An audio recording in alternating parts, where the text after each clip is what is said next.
Au cours de l'année dernière, les citoyens espagnols ont gaspillé pas moins de 4,2 milliards d'euros dans des réparations qui se sont avérées totalement inutiles. Et ce, sans qu'aucun accident ni aucune négligence ne soit en cause. Il s'agissait de défauts bien connus, documentés en interne, mais qui ont été délibérément dissimulés aux clients par les constructeurs automobiles. 4,2 milliards d'euros extorqués aux familles espagnoles qui payaient leurs crédits immobiliers, leurs frais de scolarité et leurs courses par une industrie qui a calculé avec précision que le coût du silence était inférieur à celui de la vérité. J'ai passé 3 mois à interroger experts en Espagne. Leurs révélations sont accablantes. Ce que ces 5 constructeurs ont fait subir aux conducteurs espagnols ces 4 ans est scandaleux. Soyez vigilants. Si vous prévoyez d'acheter une voiture en Espagne en 2026, ou si vous possédez déjà l'une de ces marques, les 12 prochaines minutes pourraient vous faire économiser entre 3 000 et 8 000 euros, car la concession où vous allez dépenser cet argent ne vous dira absolument pas ce que je m'apprête à vous révéler. 1. Stellantis. En Espagne, cela signifie Peugeot, Citroën, Opel, Fiat et Jeep. 5 marques, une seule maison mère et un problème de moteur commun qui est devenu le scandale automobile le plus documenté en Europe au cours de la dernière décennie. Le moteur 3 cylindres turbo compressé 1.2 PureTech équipe la Peugeot 208, le Peugeot 2008, la Citroën C3, l'Opel Corsa et plusieurs modèles Fiat vendus en Espagne. Ce moteur est équipé d'une courroie de distribution qui baigne dans l'huile, un choix de conception qui entraîne une dégradation accélérée de la courroie dans des conditions de conduite normales. Pas sur circuit, pas en conduite sportive. Une conduite espagnole normale, c'est que ça. La courroie lâche sans prévenir. Le moteur s'arrête et la facture de réparation, de réfection du moteur ou de remplacement coûte entre 4 200 et 6 800 euros. Pendant des années, la réponse officielle de Stellantis a été que les propriétaires n'avaient pas entretenu leur véhicule correctement. Les tribunaux espagnols ont rejeté cet argument dans plusieurs décisions relatives à la protection des consommateurs. Un mécano de Valence, 11 pannes PureTech traitées, m'a dit « Tous avaient un carnet à jour, absolument tous, Source, la voiture a lâché par défaut de conception, pas par négligence, Stellantis étant la garantie. » Lisez bien chaque ligne des exclusions avant de vous engager. C'est l'œuvre des mêmes avocats qui ont géré les garanties initiales.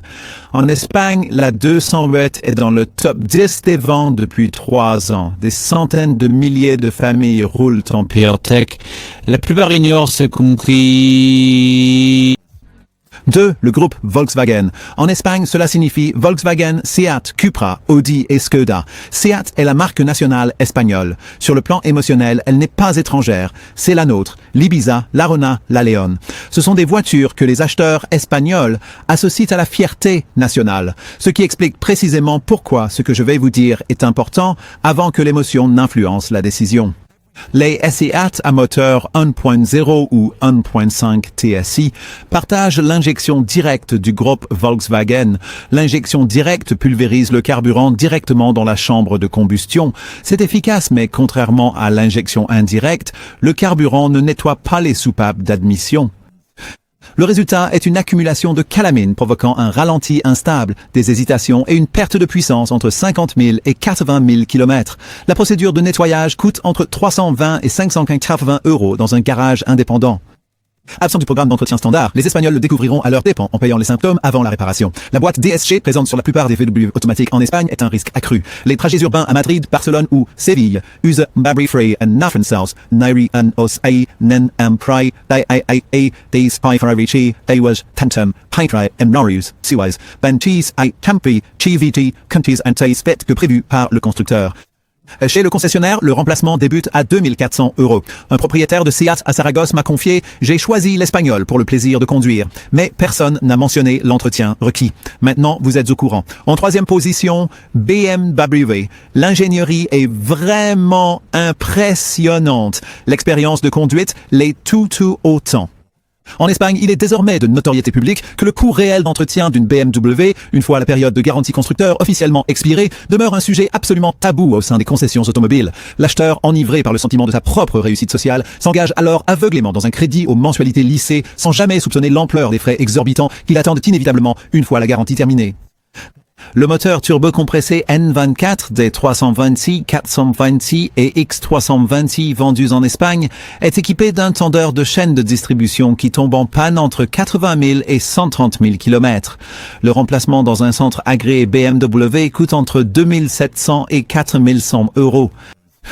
Le vase d'expansion en plastique du liquide de refroidissement sur la même famille de moteurs se fissure entre 80 000 et 110 000 km. La pièce coûte moins de 60 €. Le diagnostic et la main-d'œuvre chez un concessionnaire BMW, 380 €. Si vous passez à côté, les dégâts dus à la surchauffe commencent à 3 800 €. Main-d'œuvre agréée BMW à Madrid, entre 160 et 220 € de l'heure. Un spécialiste BMW indépendant dans la même ville, entre 45 et 110. Chaque réparation complexe sur une BMW en Espagne a 2 tarifs, qui dépendent entièrement de l'endroit où vous l'emmenez. Le concessionnaire où vous avez acheté votre voiture est toujours l'option la plus onéreuse. Un mécanicien de Bilbao qui travaille exclusivement sur des véhicules allemands haut de gamme m'a confié: les propriétaires de BMW qui viennent me voir une fois la garantie expirée ont une expression particulière. C'est le regard de quelqu'un qui vient de comprendre pour la première fois ce que sa voiture lui a réellement coûté. Ce prix-là ne figure jamais sur l'étiquette. Le 4, Land Rover. Au sein du marché espagnol, le Discovery Sport et le Range Rover Evoque sont des SUV premium particulièrement séduisants. Cependant, en dépit de leur prestige, l'expérience de possession sous les pluies incessantes du nord de l'Espagne, je pense au Pays Basque, à la Galice, aux Asturies ou à la Cantabrie, s'avère être sans aucun doute la plus problématique et la plus décevante de tout le marché automobile actuel.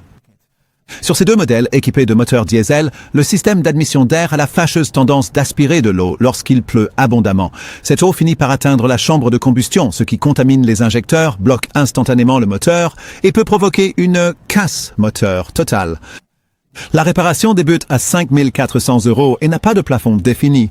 Le réseau de services agréé de Land Rover en Espagne se concentre à Madrid et à Barcelone.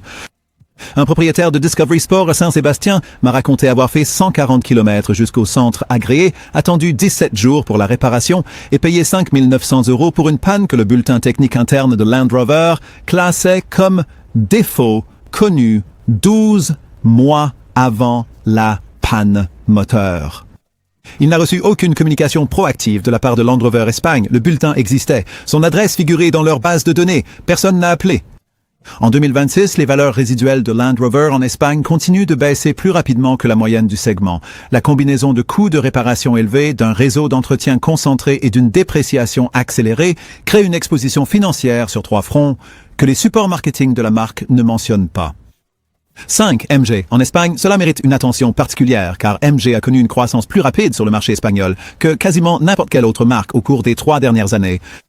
Le MG ZS figure parmi les 10 modèles les plus vendus en Espagne depuis plusieurs mois consécutifs. Son prix est vraiment agressif. Le rapport équipement-prix est bien réel. Mais il y a 3 choses que les concessionnaires MG en Espagne ne disent pas aux acheteurs. Et toutes 3 ont des conséquences financières directes. Premièrement, le réseau après-vente de MG en Espagne est encore en cours de développement. En dehors des grandes villes comme Madrid et Barcelone, les pièces détachées manquent cruellement. À Murcie ou Valladolid, il faut désormais patienter 2 à 4 semaines au lieu des 2 ou 3 jours habituels. Deuxièmement, la trajectoire de la valeur résiduelle de MG en Espagne est à la baisse. Les actuaires des compagnies d'assurance en Espagne révisent les projections de valeur résiduelle de MG à la baisse pour la 2e année consécutive, ce qui est crucial pour les structures de financement et de leasing par lesquelles la majorité des acheteurs espagnols de MG accèdent à leur véhicule. Si vous financez une MG, la valeur résiduelle de la voiture à la fin de votre contrat fait partie de l'équation financière que vous avez acceptée. Si cette valeur diminue plus rapidement que prévu, vous êtes exposé. Troisièmement, le coût après-vente à long terme d'un véhicule de marque chinoise en Espagne, où le réseau de garages indépendants ne connaît encore pratiquement rien à ces plateformes. J'ai dû commander le logiciel de diagnostic auprès d'un spécialiste en Allemagne. Les pièces venaient d'un entrepôt aux Pays-Bas.